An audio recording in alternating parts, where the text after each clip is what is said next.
about 62% for the non-hazardous, about 57% for the hazardous, which is what your police department participates in. That's a little better than it has been in some years, but we're a long way from there, as you know.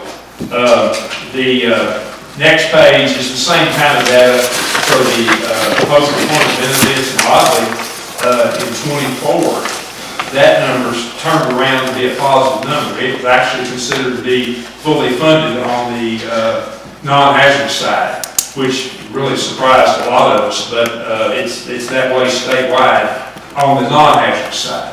The hazardous side still has a relatively slight underfunding, but the two of them put together made a underfunding, it's underfunded by only $166,000, which is really great compared to some years back in the teens. I've talked before about what's that going to turn out to be at some point, and nobody knows, because it would take a lot of factors to make that turnaround. I mean, investment, performance, and things of that nature, and that just hadn't happened. So, nonetheless, that's mostly what I came to say. As you know, Leslie Butcher and Dusty Weathers spent a lot of time down here working with a lot of people, and I didn't do any work except review it when it got to me and tweak it some. But your accounting process, same as it's been for years. You got good cash basis information. I don't recommend changing that when you try to start making accrual entries. Things can get out of whack in a hurry. And the adjustments we made are primarily to the pension and the OPEB proportion shares that come from the state actuaries. Leslie and Dusty said they wanted to make sure that I thank Laura and Jeanette and Nathan Boston and the mayor, and they also wanted to throw out special thanks to Chief Noel Ty Combs for the help that they gave. We do quite a bit of work with the special investigative arm of the police department, where they get cash money and do a lot of cash transactions, and as you can guess, that's kind of a touchy situation. It requires a lot of proper documentation. We found that to be in very good order. So that's really about all I came to tell you. You can do something else, but like I said, it's a good year. You have a good profits. Your equity continues to grow. And in fact, after excluding the net fixed assets, you've got over $11 million of equity in the city. And there are municipalities in this state and other states that, due to the pension situation, might actually reflect negative equity on that factor. And you've got that equity on top of the pension liability. So the city, in our opinion, is in very solid financial shape. Great. Well, thank you for that report, Joe. Does anyone have any questions? Is this final, or is this? This is final. There's some unaudited narrative that will go with the reports I'm going to give Laura. Okay. These are the final numbers. It's final audit. We've got opinion. Dated the whole work. So okay. And then normally, and I was just flipping through, there's always we only had the one finding, correct? That's the finding we get every year. It's a generic finding for any business, actually, that can't put together, that doesn't have the internal resources to put together this 55-page report. Yeah. It goes into virtually every municipality that we work on, and most other auditors that I've seen. Yes. Okay. And then I would just no compliance issues. There were no compliance issues brought up. Yes, great. Thank you so much. And then once again, the pensions are trending in the right direction. That's good. Joe, I appreciate you saying that. We feel that we have adequate assets on hand, that if the state ever said we need our money for the pensions, we'd be able to meet our obligations there. So that's very important, as a city, that we've got a great treasurer who's, been able to put some money away. And in worst case scenario, we're prepared if the state said we need our money. So let's hope that they continue to ask for it in small chunks and not big chunks. All right. Any questions? Well, I'll just ask for a motion to accept the audit as presented. Barnes? I'll make it a second. Okay. Second King, any further discussion? Poll the members, please. Barnes. Aye. King. Aye. Leffert. Aye. Murphy. Okay, thank you so much, Joe. We appreciate all the hard work that goes into this. Well, we appreciate being able to work with you. Okay, Chief, are we ready? All right, let's.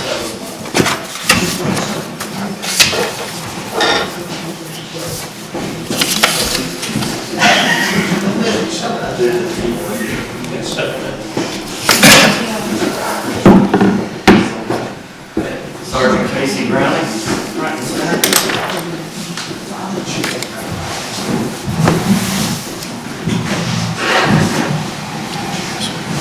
So we're here tonight to present Sergeant Casey Browning with the Life Saving Award. Back in May of 2022, he was dispatched from a narcotics overdose, went above and beyond. We're not first responders, but we are trained to do CPR and issue Narcan and all that. Sergeant Casey was able to give the Narcan to an unresponsive that was actually going into cardiac arrest and not breathing. He continued life-saving efforts until paramedics got on scene. That included providing chest compressions, CPR, until the paramedics arrived on scene. One of the paramedics made the comment that if Sergeant Browning wasn't on scene, that subject probably would have been dead upon arrival once they got there. So thanks to his life-saving measures, that subject was able to get a second chance at life. So we'd like to honor him with the Life-Saving Award, the Exceptional Service Award through the Mount Sterling Police Department, and just tell you how thankful we are for the job you do every day and the dedication to the city and the community and just all the hard work that you do. We're super proud of you, and I hope this, reflects that to be my honor. All right.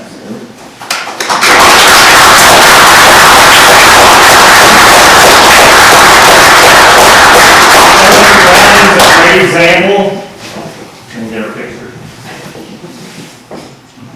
Sergeant Browning's a great example of the fine men and women we have working for the Mount Sterling Police Department. 6-year veteran plus. He's also has a K-9 himself. Kane didn't bring Kane tonight. Kane out here. He's out tonight. Okay. He's off tonight. He stays away from me.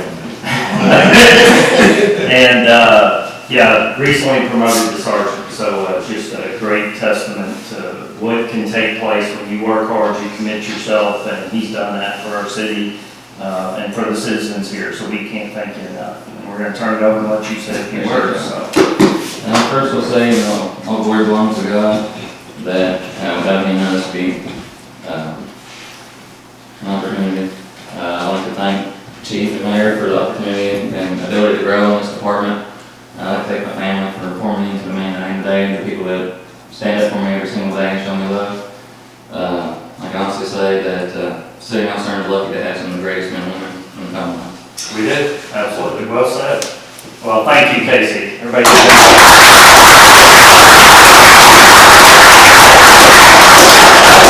Back to work, okay?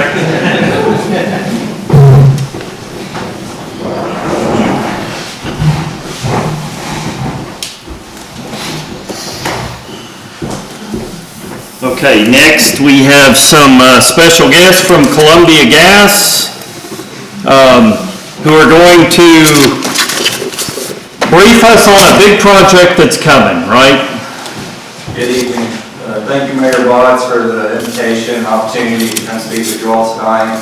My name is Stephen Fink. I'm the manager of State Affairs for Columbia Gas. And with me is John Smith, the construction leader, Sean Dennis, who's a construction project manager, and then Trevor Toy, field engineer, born and raised here in Montgomery County.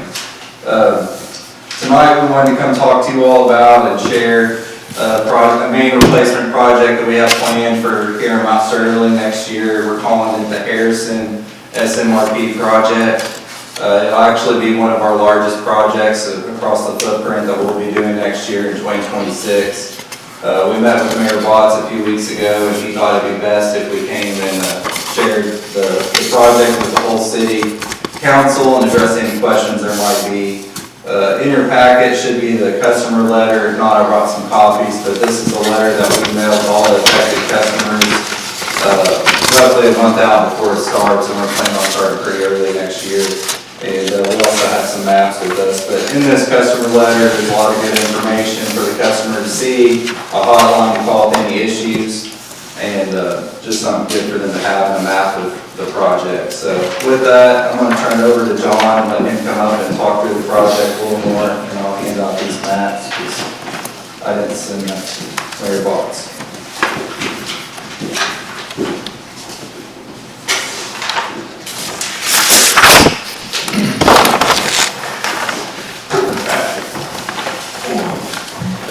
Good evening. Thank you for the opportunity to come and talk about this project. Like Stephanie said, I'm John Smith, Columbia Gas, frontline leader in the construction department, kind of oversees these type of projects in pretty much the whole state of Kentucky, from Lexington, Arden, Winchester, all the way up to Ashland, Pikeville area, things like that. But this is one of the bigger projects that we're going to have going on for the 2026 time frame. So just kind of a broad overview.